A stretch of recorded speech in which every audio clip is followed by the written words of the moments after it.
Welcome to this small review of a fascinating game, first game of a kind at its time, when I got in touch with it, when I got known to it, and I was completely blown away.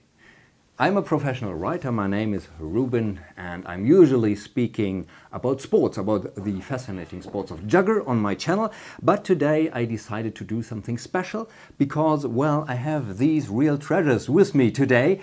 I am very happy that I still have them, could keep them and could keep them in a pretty good condition. All great thanks to a colleague and friend of mine who offered me these as a present when he moved, or many of these, the older ones, the English ones. The boxes that I'm showing here are German editions, that in advance, most of them, some of them are English, and some of them have not even been published in German at all. And so I am very happy that I can present you now the complete boxed series of Dungeons & Dragons, the original role-playing game ever.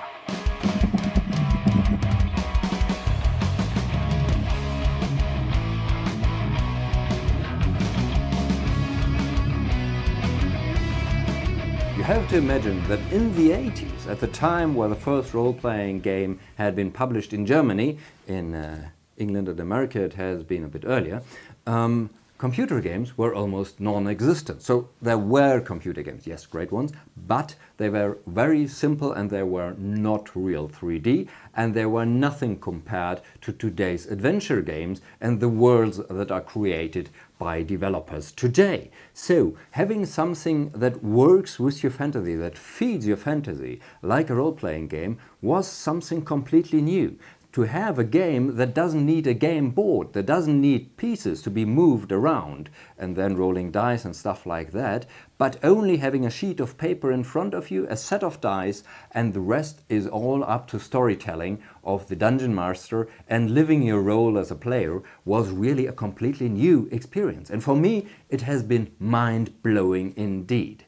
When I met with an older friend, he was about 14, he introduced me to the world of D&D by playing a little adventure with another friend and me. And when I got home that evening, I was really impressed. So I lived an adventure. I saw the pictures that he has described. I really lived through all this tension that was there. Fighting against mummies, seeing a yellow snake coming out of a bubbling cauldron in an old monastery, and finally and ultimately dying as a cleric at that time, first level, totally deadly. That was nevertheless a great experience. And I couldn't let go. The fascination was so great that I pestered my parents. I want to buy this game. I want to play this game. And so they asked a friend of theirs, a doctor, who advised against it, in fact. Because as this was a completely new phenomenon, he said, oh well, there is a certain danger that he might get lost in fantasy, that he might become detached from reality. So I would be careful with giving him, being 10 years old, this game. It could be a dangerous toy. And if you think about it, it's not that absurd that he advised against it, because as said, fantasy role-playing games were a completely new phenomenon, and this was the first. But in the end I could convince my parents that it would be a great idea, because I wanted this game. I wanted to relive these adventures. It was just great. And what did I do?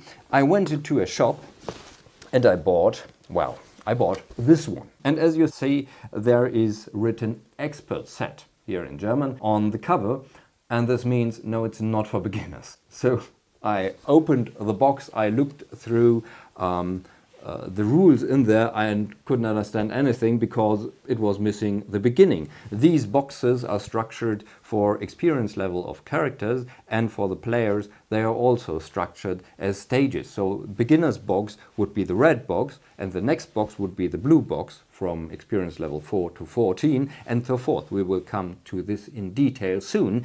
But if you only have the expert rules in blue, then you can't work with it if you don't know the system well. And so I had to give it back in the shop, and I had to wait until they finally could offer me the basic rules. And this basic set here is in fact the real box that I bought in 1985 maybe, or something like that. Now we are coming to the unboxing part here. What has been in this fascinating red box with the fantastic Elmore illustrations? They are really unparalleled, a great artist of fantasy art. Now what we have here are the Dungeon Master rules, and of course there's written up there, please read Player's Handbook first. So the Dungeon Master's Handbook was not for your eyes if you wanted to be a player only. And it contains all the rules that a Dungeon Master needs to go or to lead an adventure. And the other thing that was really inspiring as well for me was that they had great artists for this. So they had Elmore as shown on the front, but they had many other artists, and in contrast to today's illustrations, which are sort of 3D colored and so forth, it was a black and white drawing, but it was not simple. It was great artwork that we had here, really fascinating style of illustration, and I loved it really. And since it was black and white, it also was open for interpretation, for fantasy, and for filling up the setting sort of with your own ideas. Then inside of the rule books, that's what we have here, are some overviews. These ones here, as you can see, I took them out to have them handy in our games, and these were included in the original rule books. Then we had this here, and this is quite fascinating because these are the original dragon dice of this set, not just any. Let's have a look what they look like. These are plastic dice, as you can see here. And these plastic dice are not already filled with color, but they are just sort of scratched in.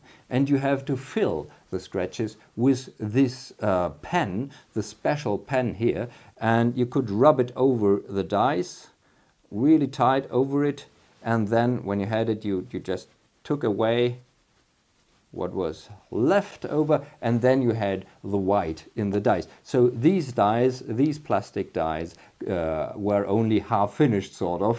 You had to complete them by yourself by rubbing the special pen over them, and then you had them here. So these 6 were the so-called dragon dice, which you needed to play. For example, a dagger would do 1 to 4 points of damage, so you needed a die which could roll 1 to 4, or a sword would be 1 to 8 points damage, so you needed a 1d8 dice. Then your 6-sided dice, which is standard. Then you have your 10-sided dice, which was for certain polearms, for example. Come on here. And then you had a 12-sided dice, seldomly used, but still there. And of course the d20 for 1 to 20 rolls. And with the 10-sided dice, you could also roll 0 to 100 by rolling them 2 times. And this was the Dragon Dice set. But of course, the most important thing is still missing, and that is the Player's Handbook. And this, of course, is also included here. I will just put the pen down here. Right, so this here was the Player's Handbook. Again, the same cover as before. And as you can see, when I read it, I also marked what was important, or what I felt was important. And to read about it, to read about the special dice and stuff like that, to read about the rules, was really a magical experience. It was opening a completely new world.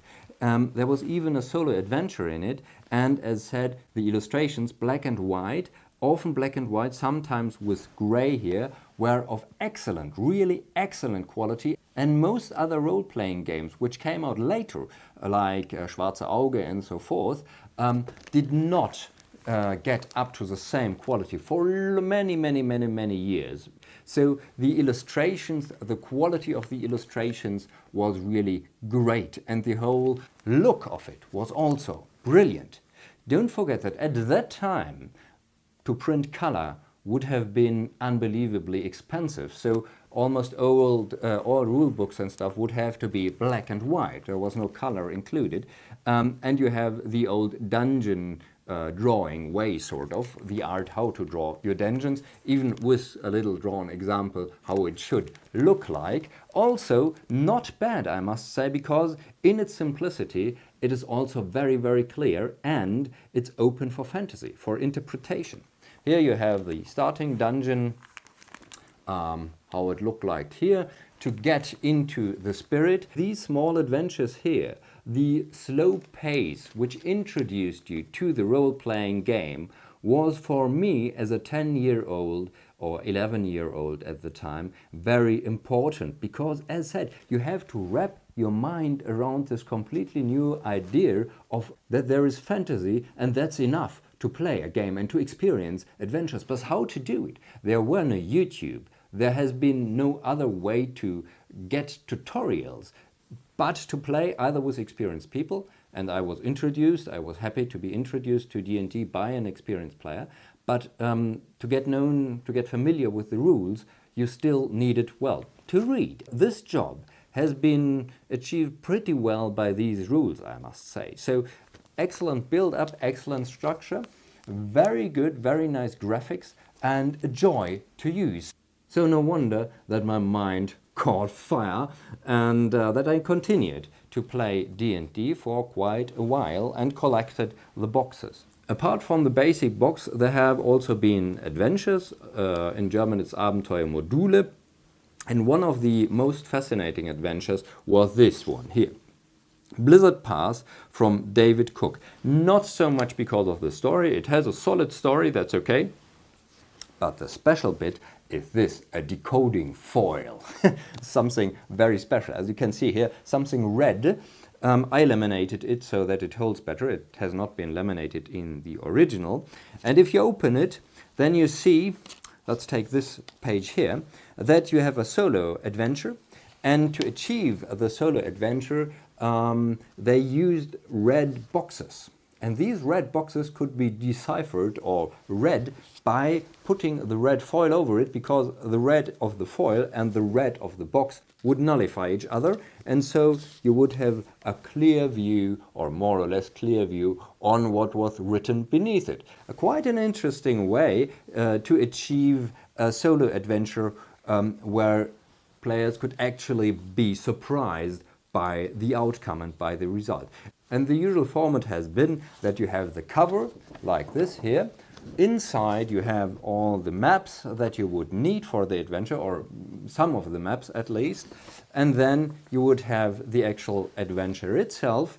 And also here with black and white illustrations. More quality was very, very variable, you could say.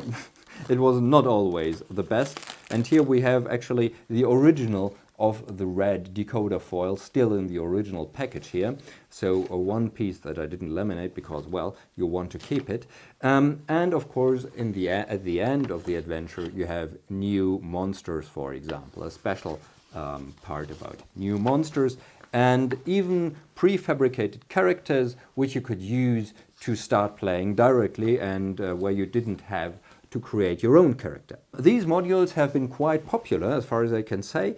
And then we have this as the first basic adventure for the English D&D, and so forth. So much food for thought, and much food for your own adventures and your adventure group. If you would be a dungeon master, you would love those probably.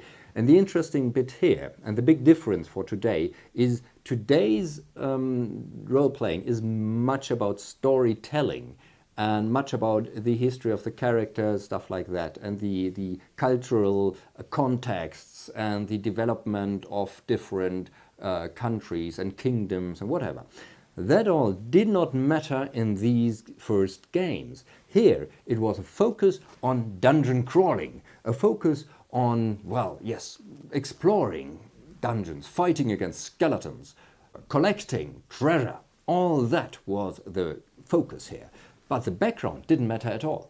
You went into an adventure, usually at least, with a group of players, and you had a cleric and a fighter and a magician, and maybe an elf, a dwarf, a halfling, and a thief. But that's almost all there has been. There's been no granulated differentiation between the classes.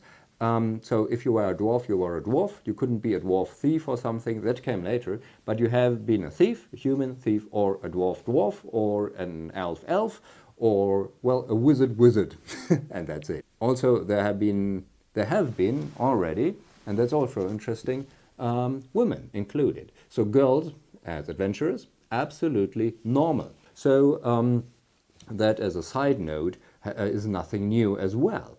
Okay, but you went out to an adventure, you explored your dungeon, you killed hordes of goblins and skeletons, you found treasures, you fall into traps and whatever, fought dragons, and then you come out of the dungeon with your treasure, and there the adventure ends.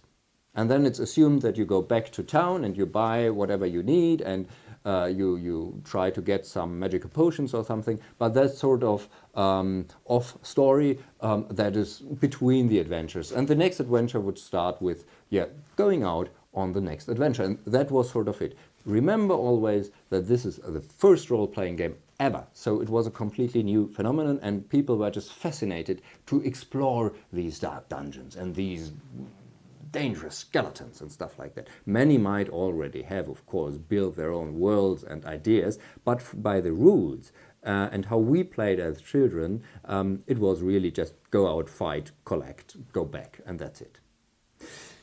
Okay, but dungeons are not everything.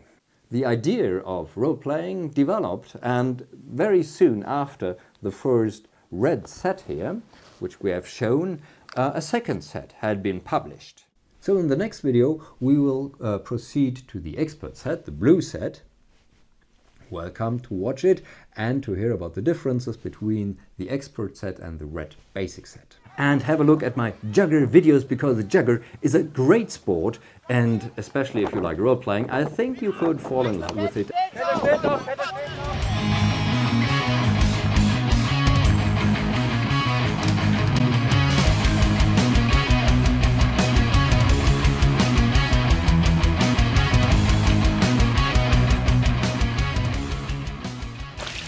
Woo!